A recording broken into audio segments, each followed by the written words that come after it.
Dimanche 3 novembre 2024. Merci d'être avec nous. Il est 13h. C'est parti pour la première édition de la mi-journée dont voici les grandes lignes. À la une de l'actualité, le chef de l'État condamne fermement les violences qui ont émaillé le début de la campagne électorale pour les législatives au Sénégal. Diomaye annonce des sanctions contre les responsables de ces troubles. Il a aussi invité les partis, coalitions et candidats en lice pour les 165 postes de députés devant composer la 15e législature à faire preuve de responsabilité pour des élections apaisées. La campagne électorale bat son plein sur l'étendue du territoire national. Une semaine s'est déjà écoulée. Le président de la coalition Jàmm ak Njariñ était hier à Vélingara puis à Diaoubé. Lors de sa prise de parole, Amadou Ba s'est engagé à soumettre à l'Assemblée nationale des projets de loi visant à améliorer les conditions de vie et de travail des populations de cette zone dans le sud du pays, une fois la victoire acquise. Nous reviendrons aussi sur les propos tenus par Ousmane Sonko à Ziguinchor. Le président du PASTEF, lors d'un meeting, a dénoncé une politisation du conflit en Casamance par des opposants et des journalistes. Cheikh Yérim Seck a servi une réponse cinglante au chef du gouvernement. Les détails à suivre dans ce journal. Tel est le sommaire de cette édition. Bonjour et bienvenue à toutes et à tous.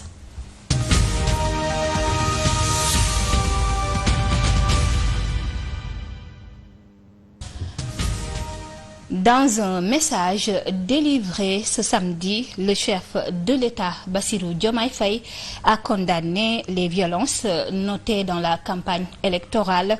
Le président de la République a annoncé avoir instruit le ministre de la Justice d'ouvrir une enquête pour situer les responsabilités. Les auteurs seront poursuivis et sanctionnés, quel que soit leur parti politique ou leur poste, a assuré le président Diomaye. L'élection, c'est juste une compétition. Les différents candidats ont chacun un programme qu'ils présentent aux électeurs, qui devront choisir le jour du scrutin.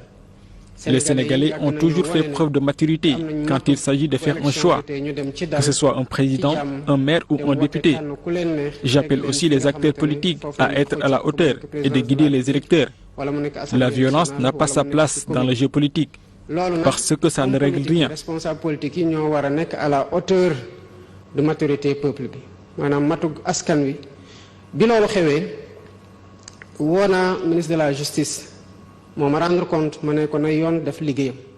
Lorsque j'ai eu vent des scènes de violence, j'ai appelé le ministre de la Justice et il m'a rendu compte de ce qui s'est passé. Je l'ai instruit de diligenter une enquête pour que les responsabilités soient situées.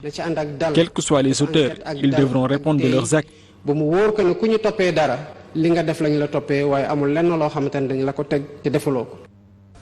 Je vous l'annonçais dans le sommaire, le président de la coalition Jàmm ak Njariñ a battu campagne ce samedi à Vélingara et à Diaoubé.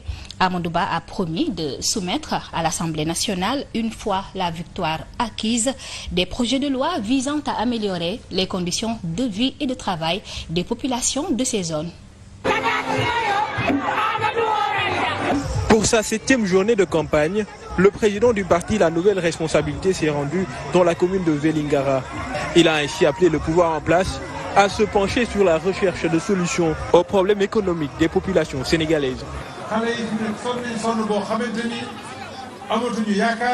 Les jeunes n'ont plus d'espoir. C'est pourquoi ils se tournent vers l'immigration clandestine.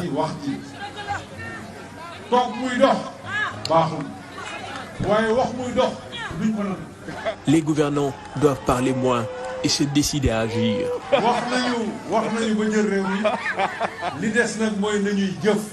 Prônant une unité autour de sa coalition, Amadou Ba invite les autres responsables politiques de la zone à venir rejoindre son camp.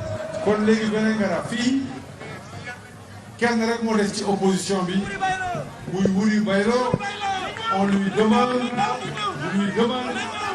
au nom de la fraternité, au nom de nos relations, de venir se joindre à vous, venir soutenir la coalition Jàmm ak Njariñ.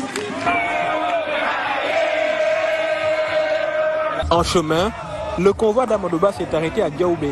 Le leader de la coalition Diamak Diorigne y a salué le travail des acteurs du commerce, stratégique selon lui, dans l'économie du pays. Il se propose également d'aider à développer ce secteur. Nous ne sommes pas de ceux qui violentent les marchands ambulants, car nous savons que ce n'est qu'un début. Celui qui le fait les oblige à braver la mer. Notre coalition a un grand projet pour les commerçants et nous en discuterons avec eux.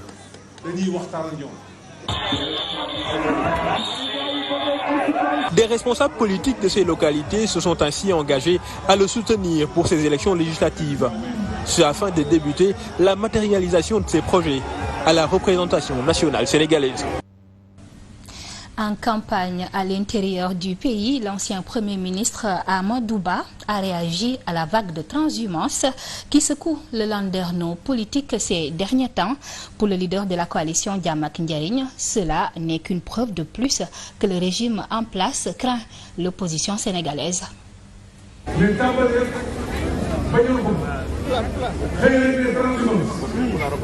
Enregistrer un aussi grand nombre de transhumants en début de règne, c'est un signe de faiblesse. Mais c'est une bonne chose, car cela montre qu'ils avaient tort en tenant certaines déclarations quand ils étaient dans l'opposition. Lorsqu'ils ont été confrontés à la réalité du pouvoir, ils se sont rendus compte qu'au Sénégal, tout le monde doit être uni et solidaire. C'est pourquoi nous avons besoin d'une majorité à l'Assemblée nationale, car il faut qu'au Sénégal, qu'on se départisse de la loi du plus fort et des coups bas en politique. Vous devez refuser cela.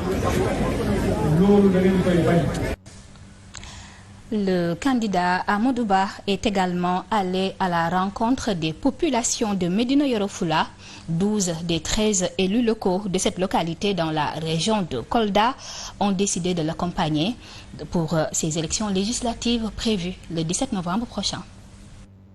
Médina Yoro Fula, vous avez 11 maires.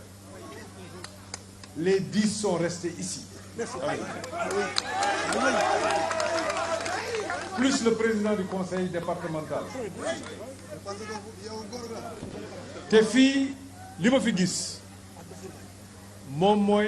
Ce que j'ai vu ici, c'est une intercoalition avec des investitures à la base. Celui qui était à l'APR est maintenant avec nous, le PDS idem. Et ça, c'est vous qui l'avez négocié vous-même. Élection présidentielle.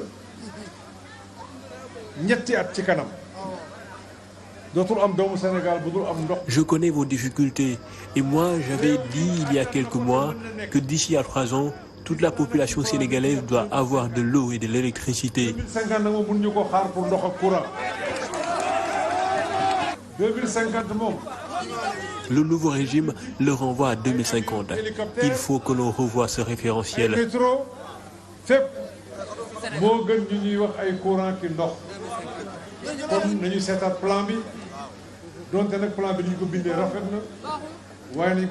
Car il y a des priorités qui ne peuvent pas attendre.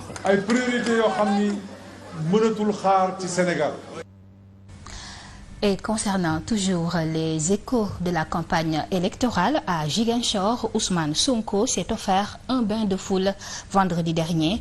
Dans son discours, le président de PASTEF est largement revenu sur la situation qui prévaut en Casamance. Il a condamné la politisation qu'il dit avoir décelée autour de ce conflit, un sujet très sensible relevant de la de la sécurité nationale.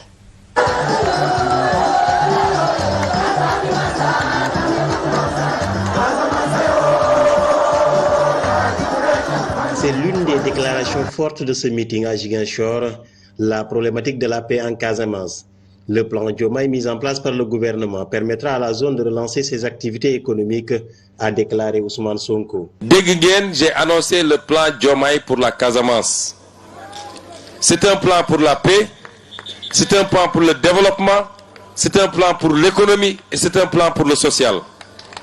Les populations sont en train de rentrer et de retrouver leur village.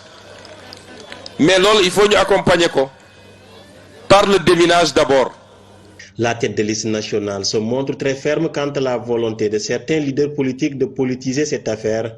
Selon lui, l'État sera intransigeant et prendra toutes les mesures pour sanctionner. Parce qu'il y a des apprentis politiciens yu jàpp ni ci problème mu Casamance bii la ñu war a defee seen politique. Je veux les mettre en garde. di def allusion que Ousmane Sonko, puisqu'il est originaire de la Casamance, il veut affaiblir l'armée pour que les gens qui sont là-bas puissent reprendre de la force. bu dee am nañu fit, on a pris toutes les dispositions. Le programme du déminage humanitaire sera aussi accéléré. Nous ne voulons plus que des gens sautent sur des mines. Et c'est pourquoi le programme de déminage humanitaire qu'on n'a jamais arrêté, mais qu'on va accélérer à partir du début 2025 pour que aucun centimètre carré de la Casamance n'y bagne fa bàyyi une mine qui peut nuire à une personne ou à une bête. Loolu yëpp dañ koy régler définitivement.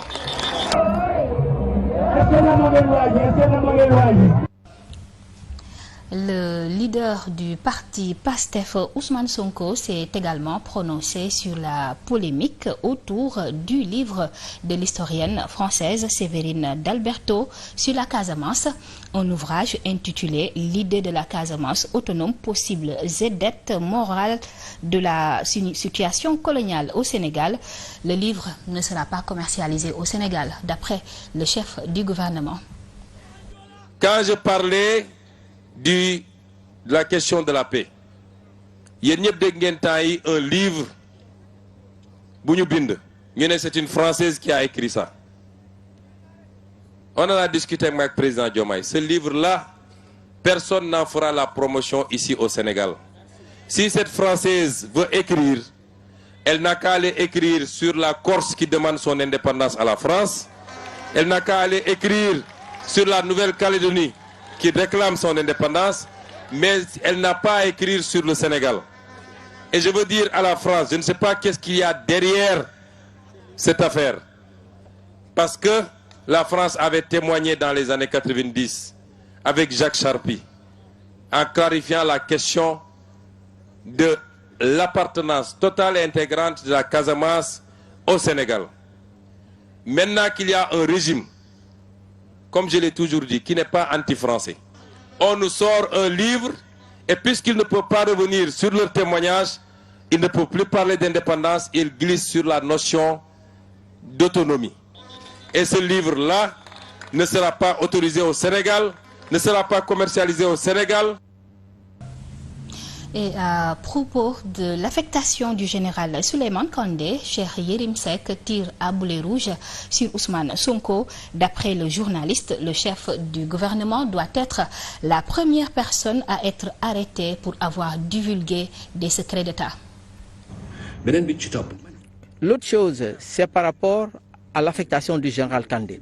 Général Kandé qui a fait fuir les rebelles afin que ces derniers puissent quitter la zone et que la paix revienne. Alors, il a été affecté. Moi, c'est quelque chose qui m'inquiète. Maintenant, si c'est cette question qui fait que vous voulez me mettre en prison, je vous demande d'aller sur Google et sur YouTube et vous tapez affectation du général Kandé. Vous allez voir le nombre d'intellectuels sénégalais, ce qu'ils ont dit. Si vous me mettez en prison, cela veut dire que je ne serai pas seul là-bas. Vous allez mettre en prison plus de 200 intellectuels sénégalais et qui ont réagi par rapport à cette question. Ce que je dis, le pourquoi on a affecté le général Kandé, et ça, ce sont vos dires. Et ce que vous avez dit, ce que vous avez trouvé dans le rapport, moi je n'ose pas le dire. Parce que c'est un secret d'État. Et c'est tellement grave pour que personne ne puisse divulguer le contenu. Parce que s'il y a une personne qui devait être arrêtée sur cette question, ça devait être vous en premier, Ousmane Sonko. Parce qu'au minimum, vous avez divulgué une question de secret défense. Parce que l'apport Bobo, au minimum, secret défense, moko protège. Et nous restons avec Cheikh Yérim Seck. Lors de cette sortie, il a également évoqué la rébellion en Casamance. Il juge inadmissible le silence des nouvelles autorités face aux tensions qui continuent de secouer le sud du pays. Lii laa wax Sénégal dama ni leen Ce que j'ai dit, c'est très simple. Ce qui se passe en Casamance, en tout cas, moi, ça m'inquiète. Quand j'ai vu que la rébellion a brandi son propre drapeau et je n'ai pas entendu aucune réaction de la part du chef de l'État, Bassirou Diomaye Faye, ni celle d'Ousmane Sonko, c'est une question qui ne s'est jamais produite au Sénégal. L'autre chose, c'est par rapport à un livre écrit par une Française, une historienne, et elle a écrit sur la Casamance. Je n'ai pas entendu la réaction du tandem Diomaye-Sonko. Il a fallu que je fasse une émission pour en parler, pour que la cérémonie de dédicace soit suspendue. Et finalement, la cérémonie de dédicace a été annulée et la vente du livre interdite au Sénégal. Quelque chose qui ne s'est jamais produit sous le magistère de Macky Sall ou celui d'Abdoulaye Wade. du Sénégal ma ne loolu njàqare la ci man ndax livre bu mel noonu kenn mosoo xalaat bind ko ci suufu Macky Sall wala Abdoulaye Wade. Et toujours dans l'actualité de ce 13h en visite à Ziguinchor pour les législatives du 17 novembre prochain, Thierno Alassane Sall, tête de liste de la coalition Sénégal Kessé, a lancé un appel vibrant pour une paix durable en Casamance, plaidant pour une réconciliation nationale sincère. Il propose de revisiter la loi d'amnistie et de soigner les blessures laissées par des décennies de conflits. En campagne pour les législatives du 17 novembre, Thierno Alassane Sall, tête de liste de la coalition Sénégal-Kessé, s'est engagé à faire de la paix en Casamance une priorité. Face aux habitants de Ziguinchor, il a appelé à ouvrir une nouvelle page pour cette région marquée par des décennies de conflits. Cette belle région de la Casamance, qui a beaucoup souffert, c'est une région qui a été convulsée par la guerre. Beaucoup de sang a coulé. Mais nous n'avons jamais interrogé jusqu'ici les raisons profonde et essayer d'ouvrir une nouvelle page à travers une politique de réconciliation nationale, de débat ouvert sur les raisons profondes qui ont amené à ce que des Sénégalais prennent des armes contre d'autres Sénégalais pendant 2 décennies. Thierno Alassane Sall promet un avenir de paix et de développement pour la Casamance, une région qui rêve de voir prospérer et réconcilier. Il est important de faire ce travail de reconstruction et de déminage. Et au-delà de la Casamance, une si belle région qui a tant souffert, alors qu'elle méritait la paix, elle aurait pu être un paradis sur terre. Un point clé de son programme législatif est la révision de la loi d'amnistie qu'il juge insuffisante pour panser les plaies du passé. Avec les événements douloureux qui se sont passés en février, puis en mars 2023, nous sommes passés par une loi d'amnistie qui, nous disons dans notre contre le programme de législature, que nous allons absolument abroger cette loi d'amnistie. Et au-delà d'abroger cette loi d'amnistie, rouvrir les pages douloureuses, non pas pour faire des procès, mais pour comprendre et dépasser. À l'approche des élections du 17 novembre, le message de Thierno Alassane Sall résonne comme un appel à l'unité et à la réconciliation, avec l'espoir d'une Casamance renaissante tournée vers un futur de paix et de stabilité. Parlons de tout à fait autre chose. Dans ce journal, le syndicat autonome de l'enseignement privé du Sénégal a installé son nouveau bureau hier lors d'une assemblée générale. À cette occasion, Youssou Sylla, secrétaire général du SYNEPS, a décliné sa feuille de route. Il a aussi exposé les difficultés auxquelles le secteur est confronté. C'est un compte-rendu signé Kadior Cissé et Amadou Kébé. Ils ont des salaires de misère. Ils n'ont pas de contrat, ils ne bénéficient d'aucune couverture sociale. Ce sont les employés des établissements privés du Sénégal. Le syndicat national de l'enseignement privé du Sénégal est ainsi porté sur les fonds baptismaux pour venir à bout de ces difficultés. Le syndicat national de l'enseignement privé regroupe en son sein tous les travailleurs du secteur de l'enseignement privé.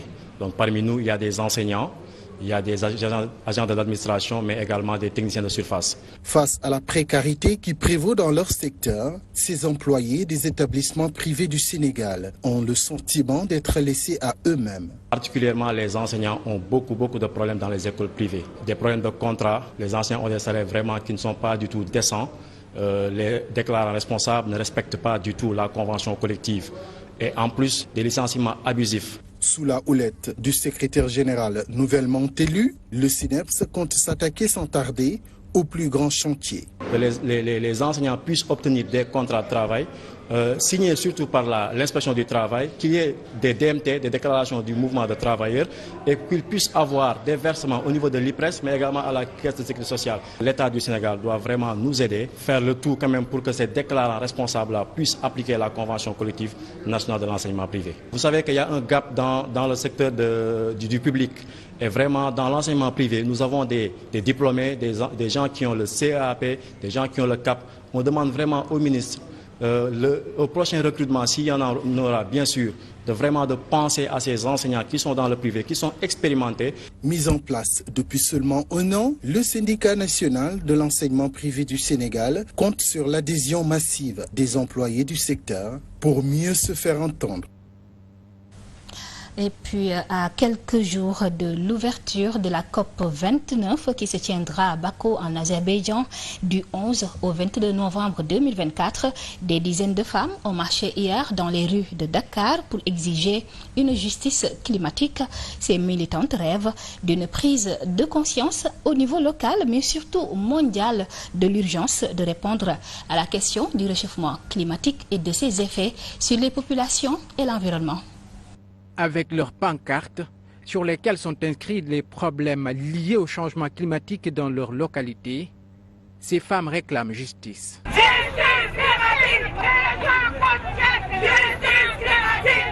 Nous demandons une justice climatique pour que suñu géej bañ a yàqu ñun géej gi la ñu yaakaar moom la ñuy def dañuy napp dañuy bay dañuy sàmm.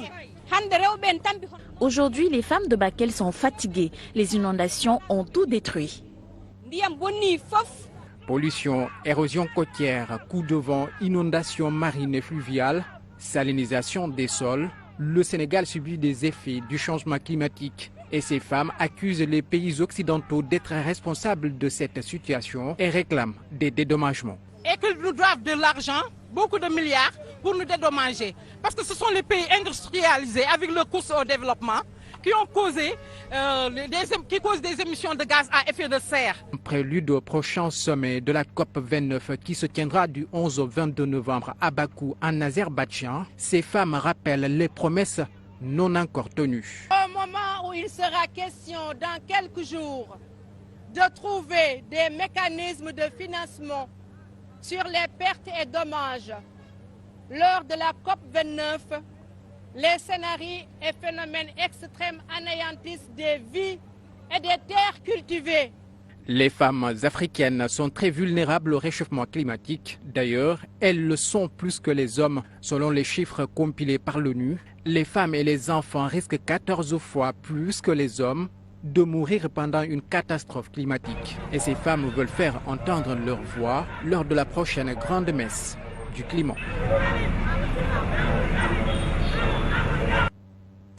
Et pour le reste de l'actualité, pour la conduite d'une transition énergétique juste et équitable au Sénégal, 20 jeunes ont été formés dans le cadre du projet Green Academy pour une participation des jeunes dans le processus. Durant 4 mois, des jeunes issus des régions de Thiès et Dakar ont acquis des connaissances pour apporter leur pierre à l'édifice. C'est un compte rendu signé Mamoudou Kanté et Omar Meng.